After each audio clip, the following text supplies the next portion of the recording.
Hi, I'm Ed Winchester.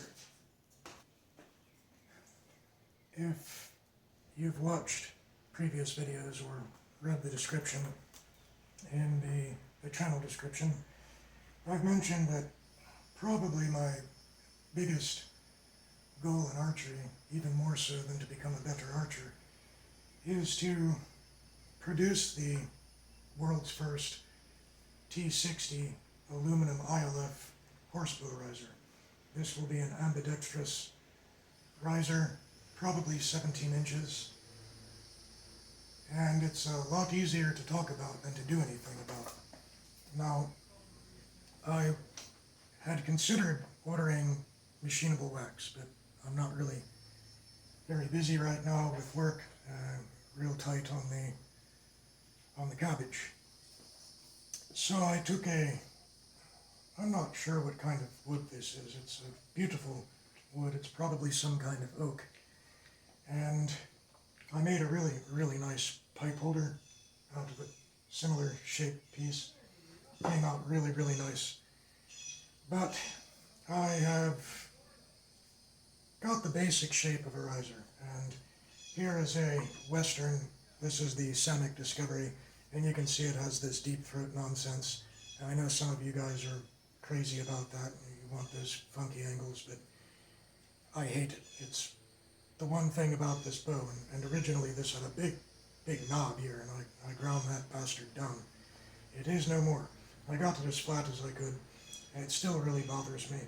I prefer to grip with these fingers and leave this kind of loose, and this is sort of the opposite.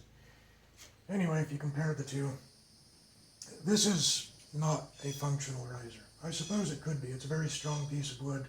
I trust it with 30-pound limbs. But you have a similar profile and no shelf. That's going to be the signature feature of the riser if it ever gets done. I have a guy who's already drafted me a CAD file, now also some SolidWorks. I have no idea what the hell I'm doing. It's going to take a while to learn that, if I ever do. But that's where some of the more serious work is going to be done.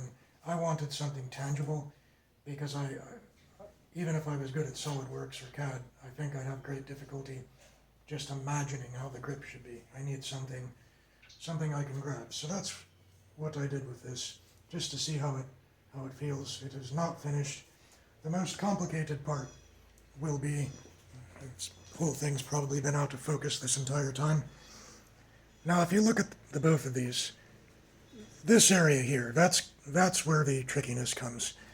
You have the lateral adjustment. That's not bad. The lateral limb adjustment, which I have considered eliminating, but that would require complete perfection in the machine work, the end machine work, the theoretical machine work that may or may never happen. Then you have your limb tiller bolts. It is not an easy task. I cannot do that with a Dremel. I can't do that in the garage with my primitive tools. This, again, is only to give me an idea, to get the feel of it. And I don't really know exactly where to go from here. The reason I'm making this video is that I know a lot of people out there would be thrilled with an ILF horsebow. And calling it a horsebow is kind of silly, but it's a colloquial term that gets the point across. That means no shelf. That means ambidextrous. If you're a left-handed, right-handed shooter, you can use that bow without any problem, and you don't have a stupid shelf in your way. Now, I've got a garbage truck coming, so it's going to get loud here in a moment. But let me pause this. The garbage monster is gone. Now, there is one ILF horsebow riser, but it's wood. It's beautiful. It's made by a guy by the name of Trey, I think.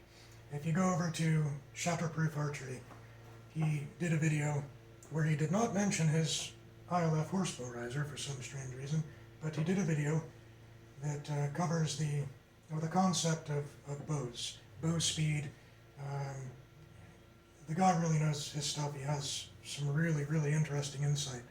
I'll try to find a link to that video and put it up so I don't ramble about it.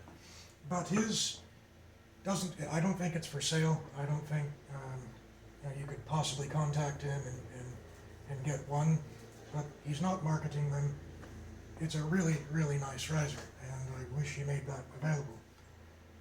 The difference in mine is I don't know one small fraction of what he does, so this is kind of, it's thoroughly experimental, but I also want to make one out of aluminum. And I don't want to make a cheap piece of crap. I don't want to make a from you-know-where bow. Not that everything from you-know-where is bad. There's some of the best stuff in the world, but I think they know their market. Anyway, something it's going to have stainless steel bolts. If I do this, I'm going to do it right, and it's going to be built to last a lifetime, and probably a lot more. No problems. But that's the concept. I guess my primary point is I don't really know what the hell I'm doing. I certainly don't have the finances. If you think this is a great idea, and you want to do it yourself, please do. Really, in the end, all I want is a ILF Horsebow riser that's really well made. But if you want to help or partner, contact me. Again, I don't know what help I'd be. I have the ambition, but missing some things here. Well, there's the rough draft that I just kind of came up with today. And when I grab this, I know it's going to work, in theory. Now I feel it. I don't think I do it exactly the same, but I just wanted to see how it would be, and I think it's good.